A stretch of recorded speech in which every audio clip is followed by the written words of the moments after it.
maqaan kootiinas namarraan jedhama. Godina Shawaa Lixaa Amboo ganda daandisaa shoonnuttan dhaladhee guddadhe. Hararaa keessan darbina. Maaloo bakka seen wallaalee maaloo. Eegajjii afuriitti birri koo sinat ganni. Birri koo waan tokko fudhannee rakkoo hamaa keessa akka jiru.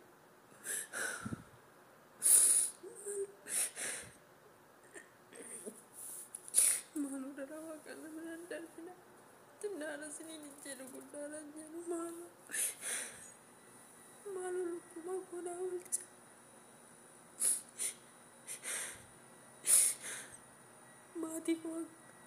Maatuma koollee dubbisaa jiru maaloo. Bakka seen wallaale. Lafannatti dukkanaa halkanii biyyaa olii wallaale daraa keessan. Adaraa waaqayyooti siin qabanne darbina. Daraa Yesuus irratti darbina.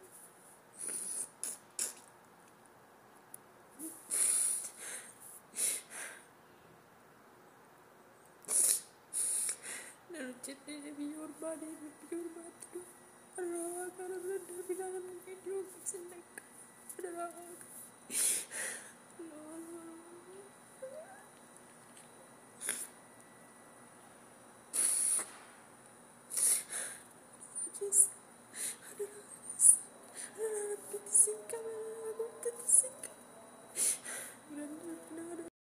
Biyya ormaa dhaquun nama dhibu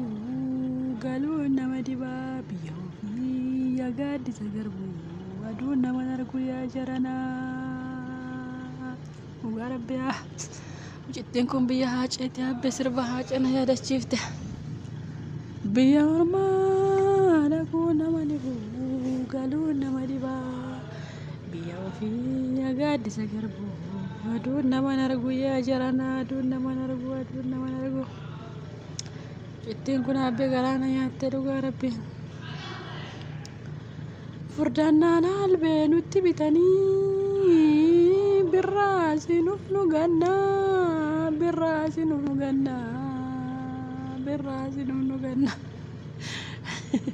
Sirban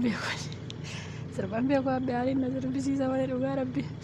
Viidiyoo kana jalqaba irratti yoo namummaa qabaatte yoo namummaa sitti dhagahame laayikii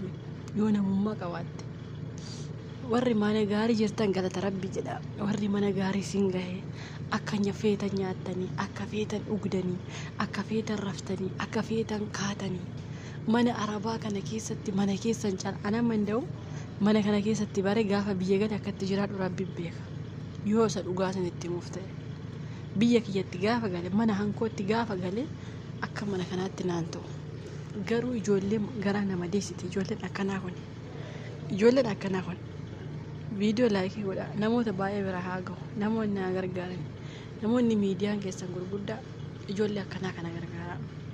Mucayyoo tokko viidiyoo suuraa ishee tampileelii gubbaa isinii kaahaa yuutuubiin na adaba jedheen sodaadhe. Maaliifi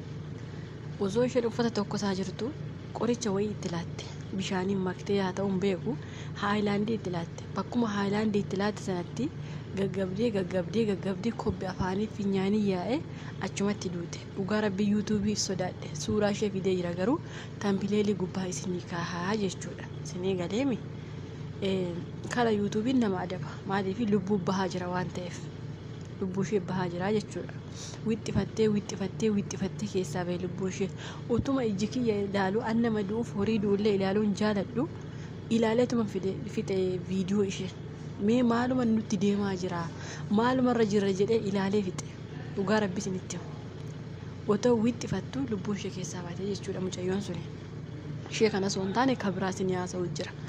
Ishee kana immoo viidiyoo ishee isinii fidee jira. Biyya ishee illee himattee jirti. Dararaa akkamii keessa akka jirtu illee himattee jirti. Namni takka viidiyoo kiyya biran darbiina rabbiin sodaadha jettee jirti. Rabbii caalaamoo wanti sodaatamu hin jiru. Yuutuubii keenyatu waan barbaade ta'a malee viidiyoo ishee sagalee ta'uu amma dandeenya dheefnu jechuudha. Isin immoo warri miidiyaa qabdan miidiyaa keessatti sagalee ta'aa fi warri hin qabaanne immoo laayikii godha. Laayikiin keessa namoota baay'ee bira geessa waan ta'eef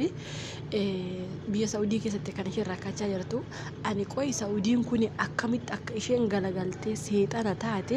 akka isheen galagaltee 66 taate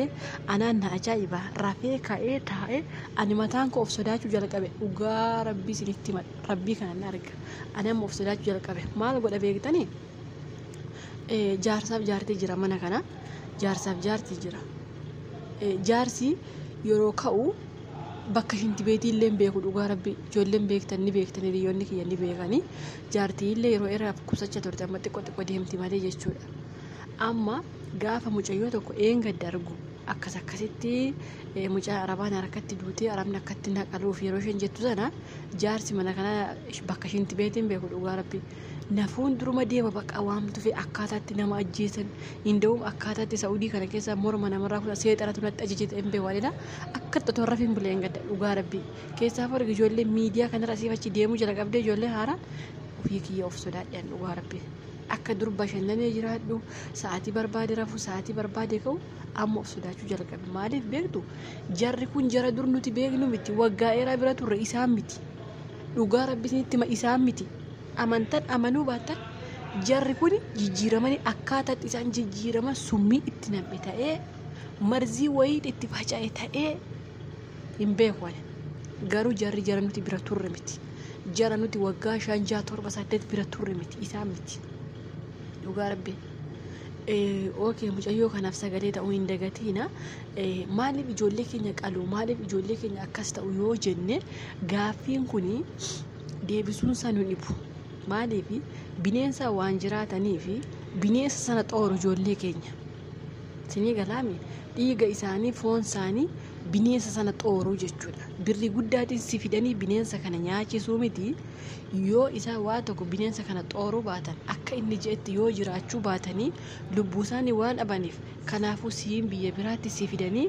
bineensa isaaniif si xooruu jechuudha sinii galaami amma akkasitti fudhan jara biyya kana dhugaa rabbi isinitti hima bofa ka jettan immoo bofa hunda arabaan mana keessaa qaba hunda isaanii qaba maaliif nuti amma biyya keenya hojjennee waan fe'e ta'e hojjechuu wallaallee miti yookaas immoo hojjechuu ifnee miti ka qabeenya amne yookaas kan namaa gadi taane biyya namaatti hojjechuu jiru gin maatti wal caalare wanta kana biyya keenya keessallee ni jira namni dafqee fiduu fi namni bineensa kanaan horatu hin jira biyya keenya keessallee kun faashinii miti jechuudha kanaaf bineensuma kana yoo akka tasaa yoo argitan yoo akka tasaa waan isinitti bahu ta'e yookaas immoo kuta jira kuta wayii tokko anillee akkasuma oowwamaa ture jee isinitti mira yeroon dura ofe tokko amma ni mana sana hin jiru malee mana jaarti jira malee mana intala isheetti kuta wayiirra orkamaa ture ani kutarraa isin orkan jira taanaani bineensa jira kuticha keessa isinii galeewe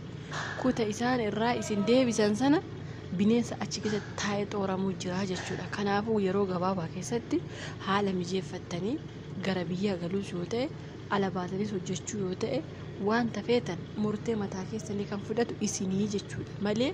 arabni manaa bineensa hin qabduun kijiba yoo illee kuta hundaa isin gashiteeyyuu kunni jira bakkee haa ta'u fooqirra haa ta'u soofaa jala haa ta'u bakka isaan bineensa sana oksantu jira waan ta'eefi waan sanarraa bareechitanii of eeguu qabdu jechuudha yookaas immoo mucayyoon tokko een gaddamaa jetti bineensa natti gadhiisu je'een sodaadhee damoosa koo naa kenni je'ee jennaan bineensa manatti argee beeka bineensa bofas miti jawwees miti gaafa qaqqaba jetteen bineensi sun gaafa qaba maallaqa kiyya naa kenni je'ee jennaan hin jiru maallaqni naan jettee achumarraan bineensa sana argeen sodaadhee dhiisee damoosuma kiyyallee gaafachuu sodaadhee jetteen kanaafuu wanti akkasii mana sana keessa yoo jiraate bahuu yaalaa manichaati hamma dandeessan manichaati deemuu yaalaa yookaan gara biyya keessanii gala maaliif guyyaa tokko soora bineensa sanaa sin gooti dhugaa rabbi bineensa sanaaf anna uumamti ani beeku biyya galeera sababii bineensa sanaatti maaliif agixee ilaalte jette biyya gashite inda'u mana ajjeesuu dhiisteeyyuu nama gaarii arabitteen kanaaf jarri biyya kana baay'ee jijjiiramaniiru ijoollee haaraa maalii bichaa miti hundumatti jijjiiramanii isin qofaa miti ijoollee haaraa isin jechuu barbaada maaliif ani waan isaan jijjiire beekuu baadhus sirriitti jijjiiramanii jiran dhugaa dubbachuu fi keessa galla yoo jennes bakka amma warri as kee turre maal jenna beektu maaliif uftuu ijoollee addisummaa uftutti nuti maa keessaan gallu qoy maaliin qabanii nu kaa'an kanaaf ijoollee haaraa ufaa jirtu maa ufta maaf akkas taata baga maali warri jettan of kabaja nutu as keessa galuu dadhabnee kunoo waggaa meeqa taa'u jira waan ittiin jaari nutu beekuu baannus waggaa meeqa taa'u jira dhugaa rabbii jireenyeen guutuu birri isaan sitti laata waan akkasiin hojjetu baqa kanaafuu asitti umurii keenya fixuu jira jechuudha akkasii mucayyoo kanaaf sagalee ta'uu hin dagatiina akka isheen baatu gochuu hin dagatiina ijoollee keenya addisii uftan rabbiin obsasiniif haa kennu yeroon isaanii yeroo ho'aatii gaazittillee siqiina maashinii adda addaa jalallee ciisinaa maaliif maashinii yeroo akka malee qorrullee hin ta'u yeroo akka malee ho'ullee hin ta'u waan ta'eef wanta akkasirraa bareechaa of eeggadha jechuun amsa kiyya yoo manni isiniin taane lubbuu keessanitti teessanii faradiina gara biyya keessanii gala Rabbi lubbuu keessan maallaqaaf jettanii lubbuu keessan ittiin faradiina yoo jalqaba isiniin taane booddeetti isiniin taatu waan ta'eef gara biyya keessanii galtanii biyya biraa deemuu dandeessu jechuudha maaliif suudiin kun amma akka beerutii duraanii ta'ee jirti jechuudha akka warra beerutii duraan akkas turte ijoollee ciccirtee qoshaashaatti naqxee ijoollee ciccirtee akka fe'ee gootii akka jara kanaatti turte amma jarri kun akka beerutii duraanii ta'uu jira qabde jechuudha gin manni tokko miti manni tokko gaarii manni tokko baadiyyaa jaruma kana keessa ta'ee mana hundaa miti jechuu barbaada yeroo duraa tokko amma garuu manni hundi diina ta'ee jiran maal akka ta'e hin beeku dhugaa rabbi ani jaruma kana moo alatu bakka biraa deeme xiyyaaraan abjuutiin jedhan yeroo tokko indee ani biyya Saudii kana keenya jirutannaa abjuutiin deeme jedhan maaliif duraan isaan beekna kan dhugaa rabbi waa tokko wargan kuni haraama jedhu waan bilginnaa akkasii wargan kuni haraama jedhu amma waan akkasii isanii ofii isaaniiyyuu jaatamii ta'anii jiru waan ta'eef waan akkasiirra bareechitanii of eeggachuu irra caalaatti immoo rabbiin sinaa eegu wanta isinii danda'amu yookaas immoo wanta gara biyyaatti isin gashuu danda'u yoo ta'e wanti sun yoo isinitti cime gara biyya keessanitti galuu duubatti hin deebi'ina maaliif yoo fayyaa kee taate biyya feete deemtee hojjetatta jechuudha garuu yoo duute namni sii beeku jiru amma namoota tokko maal jiru maatiin naan beekani maatiin keenya bakka unjirruu fi akkatti unjirruun beekan nyaannee bullee hagabuuraafne hojjechaa bullee hojjechaa oollee haati kee ishee ati garaa keessaa baate siin beektu fidi nyaadhaa malee dhugaa rabbi maaliif maqaansa biyya alaati waan ta'eef biyya alaa jirtin talli koo siin jedhan malee akkamitti akka ati ooltee bultee namni takka namni siif beeku hin jiru jechuudha rabbii keerraa hankaatee dhugaa rabbi isinitti hima namni takka namni siinii beeku hin jiru